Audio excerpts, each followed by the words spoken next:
Namaste everyone, welcome back. I hope you guys are all doing well. So I'm shooting this intro and outro in a bit of a hurry because it is my sister's birthday today and I have to make preparations for her surprise birthday. Now it's not going to take a lot of time. I am actually going to be decorating everything. I've planned to give her a Harry Potter themed surprise because she really loves Harry Potter. Like, she's a die-hard Potterhead. So I really hope that she enjoys the surprise, and I had been planning this surprise for almost a month for her now.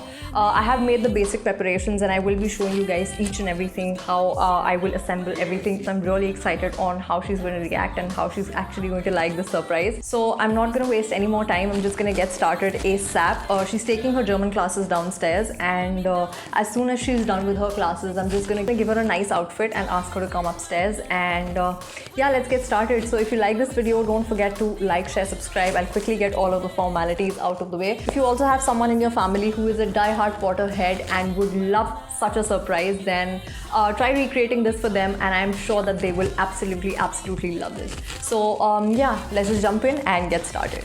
So I'm starting with this clean table, and this is where I'm going to lay everything out on. I've spread out the chairs so that everything I do is visible and there's no visual hindrance basically.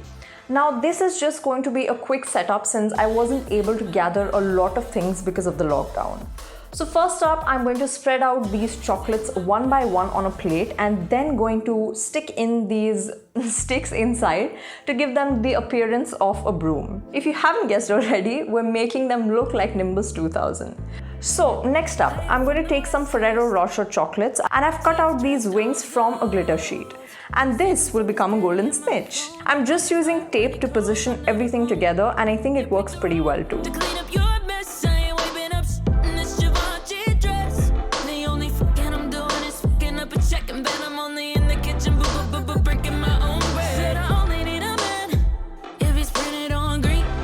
Okay, so I also wanted to do something to fill up this space, and so I made this free Dobby sign and stuck it on using tape.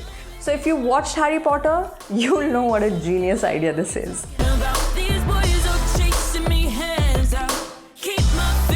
I made these labels one night before the surprise, and you can see how basic and easy they are, so you can easily replicate this if you like. The labels have this flap that opens up to become a stand like this, so I'll be putting them around for all the plates.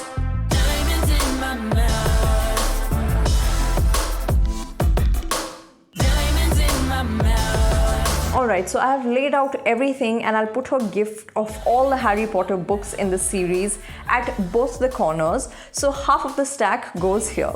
And I also got her a Harry Potter journal which I put behind the cake. I'll insert the picture later, and here goes the remaining half of the stack of books. Don't worry guys, once everything is laid out, I'll show you guys the zoomed in details at the end of the video. Now what's a Harry Potter theme without a bunch of candles? So I'm laying out all the candles I could find at home on the table this way, just spreading it out across the decoration. Now for her Hogwarts letter, I had this envelope from a long time ago at home, so I thought this would be the best way of guiding her to the room. Along with the envelope came the platform ticket, so I included that as well. I also wrote her a Hogwarts letter which I slid into the envelope as well, and here is how the feast looks. Love how it turned out, and I'm very proud of myself with the job that I've done.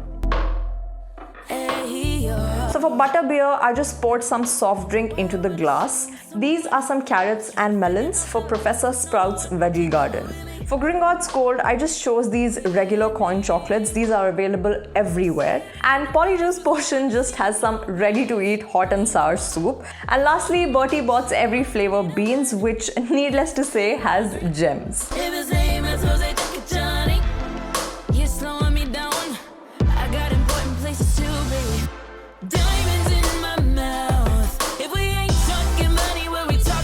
Now it's time for the big surprise. So I wanted to fly the letter to her somehow to give a more Hedwig feel to it, but I didn't have a balloon at home, so I just decided to give it to her myself. So I'll tell you guys what actually happened in the background when she entered the room. I'd asked my mom to play the Harry Potter theme song on the speaker, so the room had a full-fledged Hogwarts vibe when she entered. Like, she was walking and the dang dang dang dang was playing. It was so cool, I swear. I would have included the audio of her reaction, but then the background music might invite a copyright strike, so I just decided to talk instead. She was so happy. It was honestly so overwhelming to see how excited she was, and the look on her face clearly shows that she did not see this coming. So I think this was definitely a success and a pat on the back to me for having done such a good job at this one. I'll also include a few photos from the day later in the video, and meanwhile, enjoy watching a happy and overexcited kid. You picked the wrong one to clean up your mess. I ain't wiping up in this Givenchy dress. The only fucking I'm doing is fucking up a check, and then I'm only in the kitchen breaking my own bread. Said I only need a man if he's printed on green. If his name is Jose Johnny, you're slowing me down. I got important places to be. Diamonds in my mouth. If we ain't talking money, what we talking about? These boys are. So we're finally done with her surprise. She absolutely loved her surprise, and I think that I did a pretty decent job at surprising her too. So if you guys did like this video, don't forget to like, share, subscribe, and hit the bell button so you're notified every time we have a new video on this channel. Tell me in the comment section down below how you guys have surprised your friends or family who are Potterheads and how they reacted to the surprise. And until then, I'll see you very soon in my next video. Bye!